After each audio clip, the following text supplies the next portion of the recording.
Perkenalkan, nama saya Feby Julianda dengan NIM B102-124-1155. Saya akan mempresentasikan hasil dari pengerjaan UAS saya. Saya mendapatkan soal tipe B. Soal bagian 1, teoretik analisis. Yang pertama saya memilih soal nomor 3. Menurut analisis saudara, setelah kita menyelesaikan pembuatan laporan kertas kerja atau worksheet, apakah kita perlu membuat laporan keuangan seperti laporan laba rugi, laporan perubahan modal, dan laporan posisi keuangan? Bukankah pada kertas kerja sudah mencakup semua laporan keuangan? Menurut saya, setelah membuat worksheet, laporan keuangan tetap diperlukan dan perlu dibuat dengan beberapa alasan, yaitu laporan keuangan sendiri merupakan tujuan utama dari adanya siklus akuntansi ini. Kemudian, pengguna informasi keuangan perusahaan juga datang dari pihak eksternal perusahaan atau pihak luar perusahaan. Maka laporan ini tentu akan memudahkan pihak tersebut untuk mengetahui informasi keuangan dari perusahaan.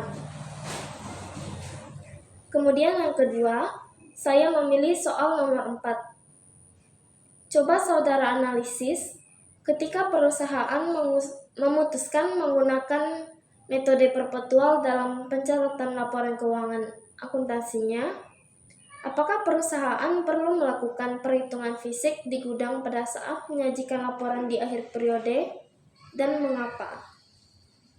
Menurut saya, walaupun perusahaan selalu mengupdate jumlah persediaan melalui metode perpetual dalam pencatatan laporan keuangannya, perusahaan tetap perlu melakukan perhitungan fisik di gudang pada akhir periode karena jumlah akhir persediaan di gudang dan pencatatan tidak selalu sama. Perbedaan ini dapat disebabkan oleh adanya kesalahan pencatatan, barang yang rusak, barang yang hilang, dan sebagainya. Kemudian lanjut pada soal bagian kedua. Keterampilan dan analisis. Di sini kita diminta untuk membentuk atau menyusun jurnal umum dari ke-6 soal. Soal yang pertama, 1 Desember 2019. TB Alitra membeli 12 sak semen pada TBRD termin kredit 10/10 N/30 FOB Destination Point sebesar Rp12 dan kita diminta untuk menyusunnya menggunakan metode periodik. Di sini pencatatannya yaitu pembelian yang bertambah berada di sebelah debit sebesar 12 dan utang dagang bertambah berada di sebelah kredit sebesar 12. Nomor 2 Desember 2019. Meretur 2 sak semen kepada TBRD karena semen beku. Di sini kita diminta untuk melakukan pencatatan secara metode perpetual. Pencatatannya yaitu utang dagang berkurang sebesar 2 di sebelah debit dan persediaan barang dagang berkurang di sebelah kredit sebesar Rp2. Nomor 3, 4 Desember 2019. TB Alitra menjual besi kepada TB Umar dengan termin kredit 2/10 N/30 FOB Destination Point senilai 50. HPP barang yang dijual senilai 15. Di sini kita diminta untuk mencatatnya secara perpetual. Pencatatannya yaitu yang pertama, piutang dagangnya bertambah sebesar 50 di sebelah debit. Kemudian penjualan juga bertambah sebesar 50 di sebelah kredit. Kemudian harga pokok penjualannya tercantum di sini sebesar 15. harga pokok penjualan bertambah di sebelah debit, yaitu sebesar 15. Kemudian persediaan barang dagang yang telah dikeluarkan yaitu sebesar 15. Persediaan barang dagang berkurang di sebelah kredit. Soal nomor 4, 5 Desember 2019. Membayar ongkos kirim penjualan pada tanggal 4 Desember senilai Rp2. Kemudian kita diminta untuk mencatatnya dengan metode periodik. Maka pencatatan yang kita buat yaitu beban kirim penjualan di sebelah debit sebesar Rp2 dan di kreditnya ada kas yang berkurang sebesar Rp2.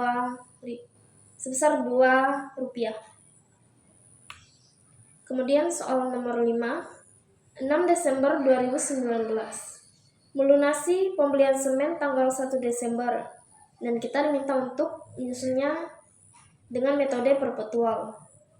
Maka pencatatannya yaitu utang dagang yang berkurang di sebelah debit yaitu senilai 10.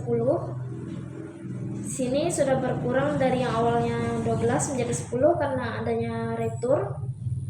Kemudian kas kita mengeluarkannya jadi berkurang sebesar 9 di sebelah kredit.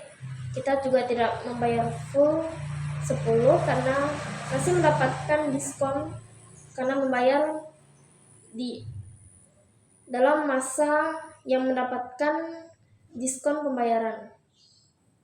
Di sini persediaan barang dagang berkurang di sebelah kredit yaitu 1. Di sini bermakna diskon yang kita dapatkan yaitu sebesar Rp1. Dan mengapa ditulis persediaan barang dagang? Karena di sini mengurangi harga dari persediaan barang dagang tersebut. Kemudian soal nomor 6, 8 Desember 2019. Menerima pelunasan dari TB Umar atas transaksi tanggal 4 Desember. Di sini kita diminta untuk lakukan pencatatan metode perpetual. Maka pencatatan yang harus kita buat yaitu kas di sebelah debit bertambah sebesar 49. Kemudian diskon penjualan di sebelah debit yaitu sebesar Rp1 dan piutang dagang milik kita berkurang karena telah menerima pelunasan sebesar 50 di sebelah kredit. Setelah menyusun jurnal umum ini, kita juga diminta untuk menyusun buku besar akun kas. Kita lihat transaksi mana saja yang terdapat transaksi yang menggunakan akun kas. Di sini terdapat 3 transaksi pada tanggal 5, tanggal 6, dan juga tanggal 8. Kita masukkan transaksinya pada buku besar akun kas ini. Pada tanggal 5 berada di sebelah kredit, maka kita masukkan di sebelah kredit dan saldo di sebelah kredit yaitu sebesar 2. Kemudian pada tanggal 6 di sebelah kredit sebesar 9, maka saldo yang awalnya 2 kita tambahkan dengan 9, dapatlah jumlah 11. Kemudian tanggal 8 kas berada di sebelah debit sebesar 49, maka saldo yang awalnya 11 di sebelah kredit kita kurangi dengan yang di sebelah debit sebesar 49 dan masih terdapat saldo 38 di sebelah debit. Kemudian soal bagian yang ketiga,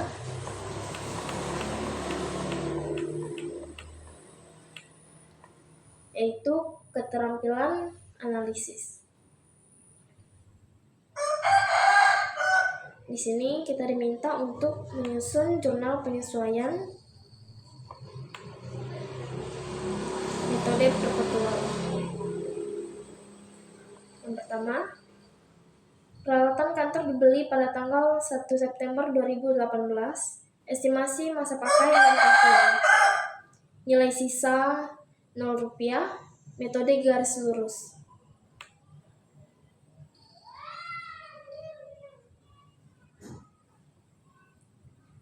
Di sini catatannya yaitu beban depresiasi peralatan kantor sebesar 10 dan akumulasi depresiasi peralatan kantor sebesar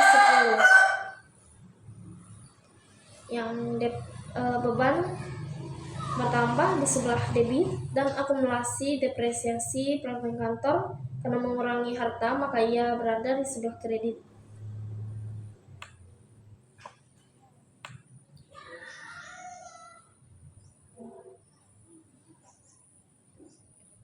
Untuk nominalnya dapat dilihat di neraca saldo sebelum penyesuaian di peralatan kantor,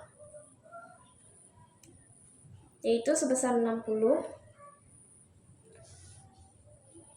Di sini estimasi pakainya untuk 6 tahun dengan nilai sisa sebesar 0 rupiah, maka perlengkapan atau peralatan kantor ini dibagi dengan 6, maka didapatlah 10.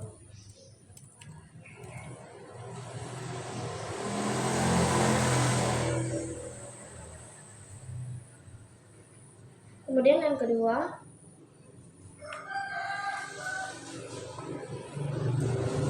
membayar asuransi kebakaran untuk 1 Januari 2019 sampai 31 Desember 2023. Maka pencatatan yang kita buat yaitu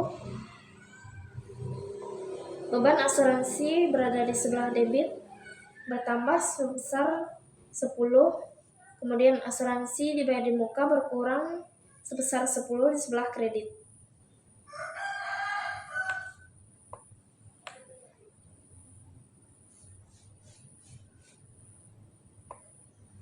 Ini didapatkan dari 50.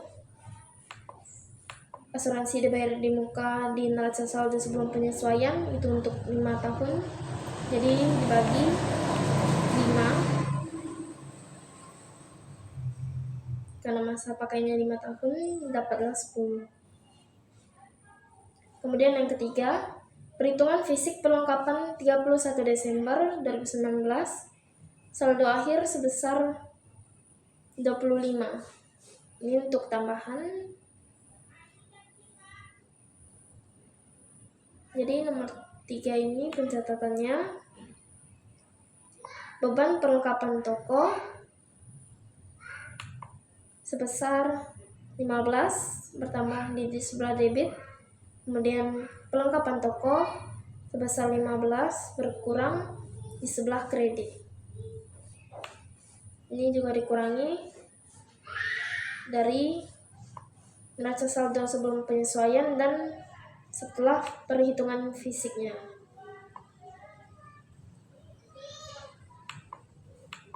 Kemudian nomor 4, peralatan toko dibeli pada tanggal 1 Januari 2019. Estimasi masa pakai 5 tahun. Nilai sisa Rp40, metode garis lurus.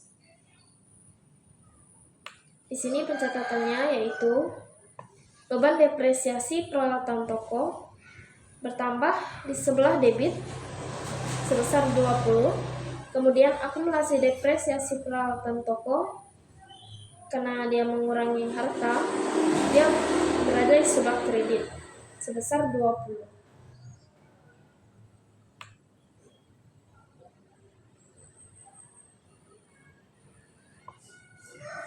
Kemudian nomor 5, pembayaran gaji setiap bulannya adalah tanggal 26 setiap bulan. Namun pada bulan Desember ini toko tetap buka selama tanggal 27 sampai 31 Desember. Gaji karyawan Rp2 per hari. Karyawan yang masuk kerja terdiri atas 5 orang staf penjualan dan 5 orang staf administrasi.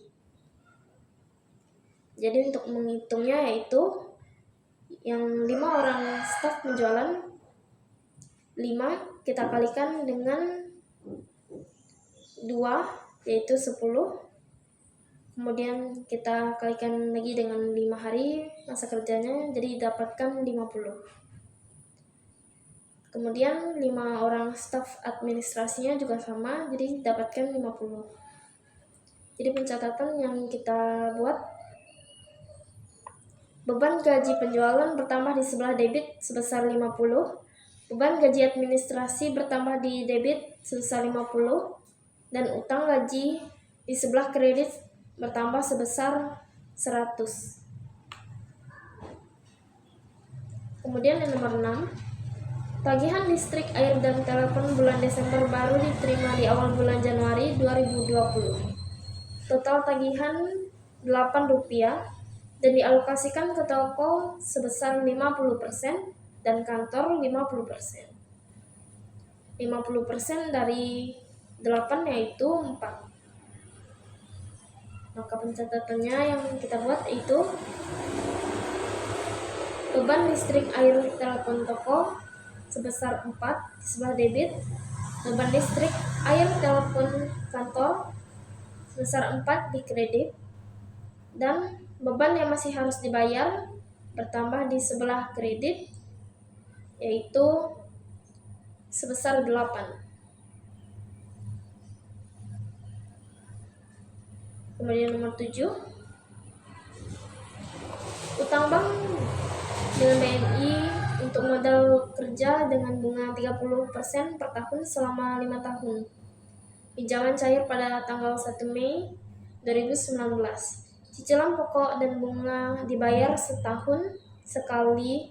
Cicilan pertama jatuh tempo tanggal 1 Mei 2020. Jadi kita hitung pinjamannya, kita lihat di utang bank di neraca saldo sebelum penyesuaian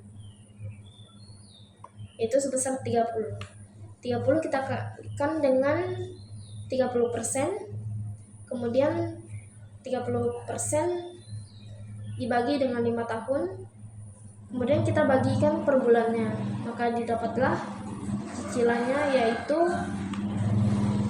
sebesar 6. Jadi pencatatan yang kita buat yaitu beban bunga bertambah di sebelah debit sebesar Rp6 dan utang bunga bertambah di sebelah kredit sebesar Rp6. Kemudian nomor 8, perhitungan fisik di gudang persediaan akhir pada 31 Desember sebesar 180. Kemudian ada tambahan informasi untuk metode prodik, saldo awal persediaannya sebesar 100. Maka untuk mendapatkan nominalnya, kita mengurangi jumlah atau selisih dari persediaan yang masih ada di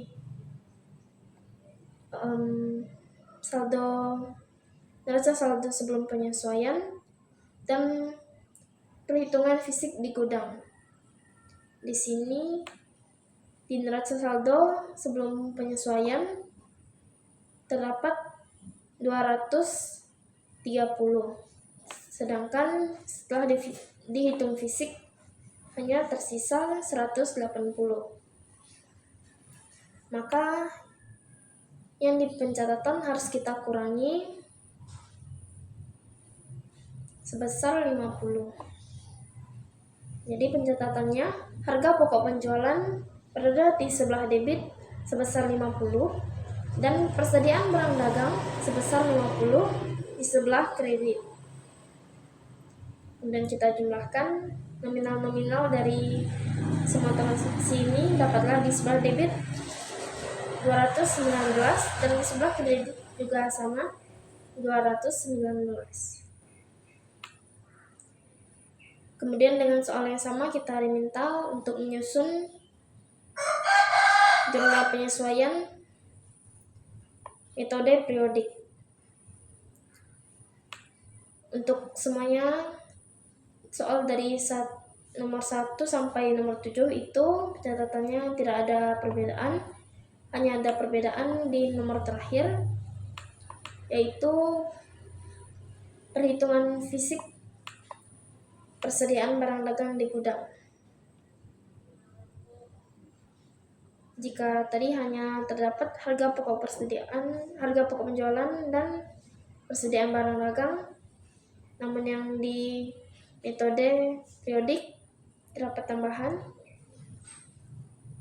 Pencatatannya di sebelah debit terdapat harga pokok penjualan sebesar 650, retur dan potongan pembelian sebesar 25, diskon pembelian sebesar 5, persediaan barang dagang sebesar 180, kemudian di sebelah kreditnya terdapat pembelian sebesar 745, kemudian persediaan barang dagang sebesar 100, dan beban kirim penjualan sebesar 15.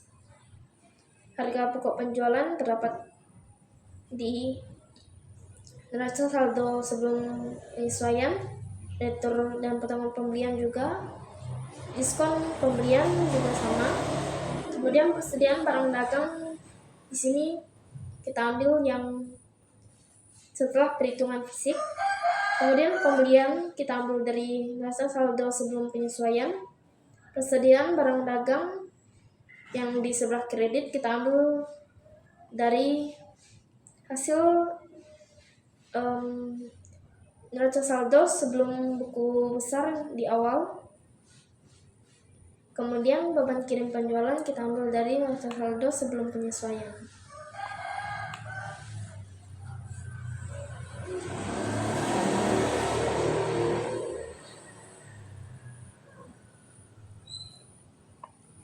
Kemudian kita juga diminta untuk menyusun worksheet masing-masing metodenya, perpetual dan periodik.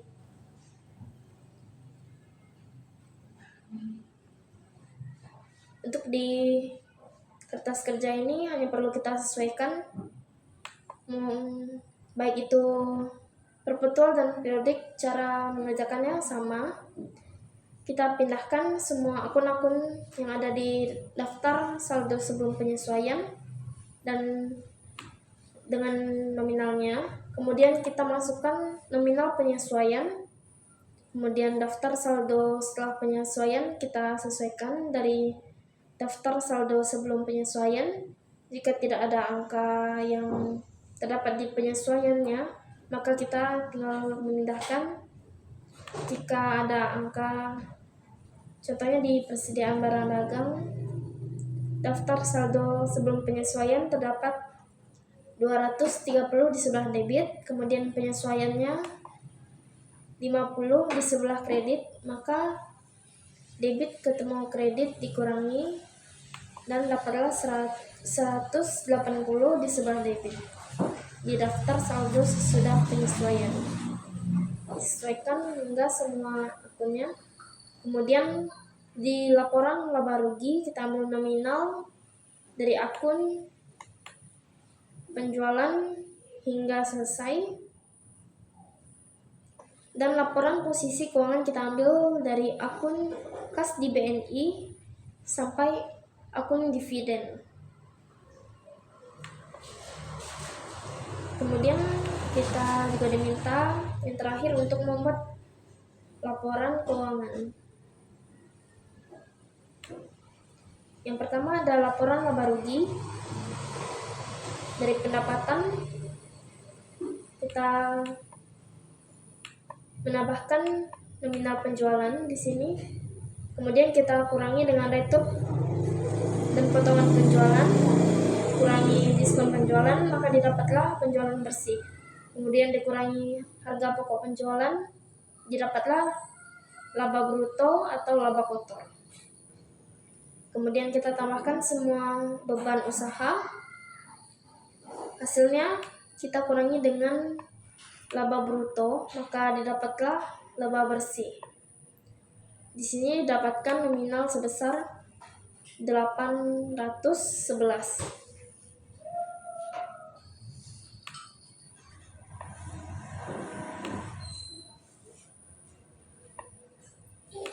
Kemudian laporan perubahan ekuitas. Saldo awal atau sebelum jurnal umum, modal saham sebesar 25, saldo laba sebesar 120. Kemudian ditambahkan total ekuitasnya menjadi 145. Kemudian ditambah laba bersih sebesar 811 dan dikurang dividen sebesar 40. Maka didapatlah ekuitas akhirnya sebesar 916. Kemudian di laporan posisi keuangan,